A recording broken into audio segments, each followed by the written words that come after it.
British explorers went to Burma's jungle to be surprised to see monks floating in the air. Speaking of human levitation, this is a peculiar phenomenon that cannot be explained by the current scientific level. The suspended person slowly floats by trying to unite the human body to get rid of the theory of gravity. In India, the human levitation technique has reached a state of obsession, and it has long been recorded in the ancient Indian book of the Buddhist scriptures. As early as 2,000 years ago, Buddhist monks could fly to the sky effortlessly. Scenes with them levitating were captured into a giant painting. Although scientists have always regarded the records in the ancient Indian Buddhist scriptures as myths, when they witnessed the humans floating in the air, they had to admit that the records in the ancient scriptures were all facts. Buddhism has been followed by many believers in many countries since ancient times. The reason why there are so many believers is that there are many cultural foundations, especially the propaganda of supernatural power, which makes more people cling to it. In 1910, the famous British explorer Peter Yabar went to the jungle in northern Myanmar and met an old monk in a monastery in a remote mountainous area. The monk every morning would sit for 10 minutes in front of the temple and then sit cross-legged while his body would slowly lift off, floating in a circle over the jungle mountains and then slowly falling to the ground. Yabar was stunned by this magical scene. He used his camera to take shots of the monk levitating in the air from different angles. After returning to China, he published the photos he took together with the scene of the monk ascending into the sky in the British newspaper The Guardian. At that time, some British scientists did not believe it, thinking that what Yabar saw was an illusion and that he had been tricked by some religious wizards. However, Yabar firmly believed that he was sober-minded at the time and the scene he witnessed was real. The old monk was floating high in the sky fully on his own will, and there was no such thing as vision issued or blindness on his behalf. There must have been many readers who did not believe the story, thinking that this explorer was writing a fairy tale like A Fantastic Night. In fact, many military scientists have long noticed that this kind of human body floating technique does exist and are envisioning it to be used in military operations. However, some scientists believe that such a vision is difficult to realize because the current science still does not understand how the human body levitates. In addition to the four forces known to the world today, namely gravity, electromagnetic force, and two nuclear forces, how does the force generated by the human body push it into the air and is still a mystery?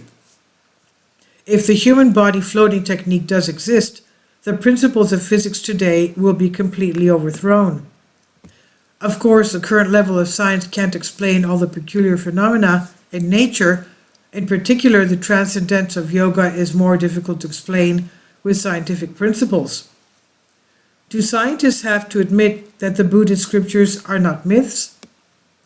In the remote mountainous village of Namoror in northern India, there is an old man in his 60s named Baya. He was practicing yoga 40 years, said that his body fitness over the floating mountains is immortal. The American physicist Professor Kalemans had been in various parts of India for many years, and he decided to visit this Superman. He was accompanied by famous Indian biologist Professor Singh, Professor Mibal, Dr. Rahman, and scholar of human body shape and function, and a reporter from the U.S. magazine Science and Life. Namoror village is located in a remote mountainous area, and the roads are difficult and dangerous. People have to ride horses and walk for more than 10 days to reach it. It's almost isolated from the world. After Professor Kalemans and his party arrived, they paid a visit to Baya. The old man was thick and the man has thick, long silver hair, a beard, and sharp eyes under his thick eyebrows, just like a philosopher. He can speak fluent English. When Professor Kalemans asked Baya if he could have a display of his superhuman functions when floating on the sky, The old man immediately agreed, yes, and invited the crowd, when the sun rises the next morning, in front of his hut, living alone, to watch. Early the next morning, Professor Calamance and others gathered in front of the hut and set up a video recorder and various detectors. Baya sat cross-legged on the thin blanket in front of the door, closed his eyes to rest. People's eyes, video cameras, lenses, and various detectors all focused on him. After about 2 to 3 minutes, they saw his body gently rising. It rose to about 10 meters high. He changed the cross-legged posture, stretching out his arms like wings of a bird. Flying starts to rotate, and as he was floating in the air, seemed to enter a state of total selflessness. The scene was truly jaw-dropping. After floating in the air for about 30 minutes, Baya's body began to shake and then slowly descend horizontally. The VCR captured him at every angle in the air. After he landed, several scientists found that his body became very soft, like cotton. As Baya slowly lifted into the air, the detector detected a current of air squirting from him to lift him up. An 80-kilogram man needs considerable energy to lift off. Where does this airflow and energy come from? Scientists can't help but wonder. Smith, a reporter for American Science and Life magazine, was extremely excited after witnessing the real Superman in real life, just like Columbus discovering the New World.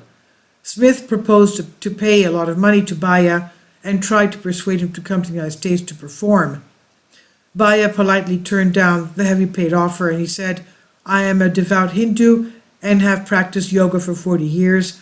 Living quietly in this deep mountain and jungle, I have long been indifferent to money, fame, and fortune," he said. When several scientists asked him how he practiced this wonderful kung fu, Baya replied earnestly, "This skill must be learned through rigorous mental training, and the physical training is even more difficult. Only with a high degree of spiritual concentration, in order for the human body to liberate its hidden huge magic," he said. These words cannot lift the scientist's heart of the doubt. The human body had magic. What is it? How to break through the laws of universal gravity and physics? Regarding the human body floating in the air, Professor Calamance and several Indian scientists found that there is a long record in the ancient Indian books, the Buddhist scriptures. As early as 2,000 years ago, Buddhist monks could fly effortlessly towards the sky. They painted the scenery they saw in the sky into great paintings. Indian archaeologists have discovered a huge stone sculpture which depicts the Mandal plain in the Ganges River Valley in India 2,000 years ago. It was drawn entirely from a bird's eye view from above. There was no helicopter at that time, so how did people draw it from high altitude? In 1912, a French explorer, Owen Rojani, explored the Himalayas on the border between Nepal and Tibet. He hired a Tibetan Lama as a guide. As the Tibetan Lama walked, he had no feet on the ground and seemed to float forward. The Himalayas are snowy, and every step of the way, Rojani's feet were trapped in snow, making it hard to trek forward. The Tibetan Lama walked without snow on his feet, was very relaxed, and was always pulling him forward. When there was a gust of wind, the Lama's body, like leaves, floated up and moved with the wind. Owen was amazed at the sight of the Lama taking him through the canyon.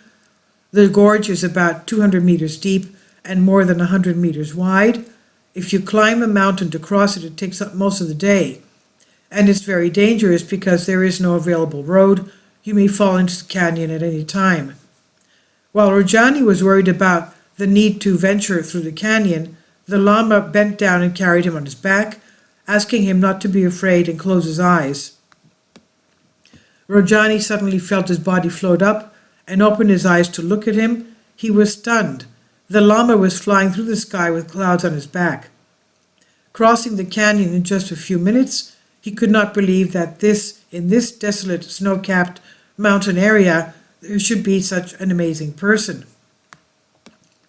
Upon his return to France, Owen wrote an article about the Tibetan Lama floating in the wind and his adventures in the Paris Times. Many readers did not believe the explorer, thinking he was writing about another myth of heaven and earth. Indian physicist Dr. Vajba has observed and recorded and researched body levitation techniques for many years. He's come across a few people having the ability. What makes the whole story strange is that these people live in seclusion in the mountains, never want to show themselves, and live a life of isolation. Their behavior and logical thinking are incapable with modern and compatible with modern society, and it will be even more difficult for them to explain how to practice this skill. Dr. Vajba has used several modern physical detection instruments to detect the subtleties of it, but no results have been achieved. The more you study, the more you feel that this is a wonderful myth, which is incomprehensible. It will take a very long time for this mystery to be revealed. Only when human technology can truly discover the potential special functions in the human body can the mystery be completely unraveled. This is on Solask. Please leave your comments and thank you for your support. Kindly support my Patreon account. The daily posts are 5 videos daily, and they are totally different from what I have on my YouTube channel. Thank you so much for your support and that you find all my content so interesting. You'll find the Patreon account details in the description box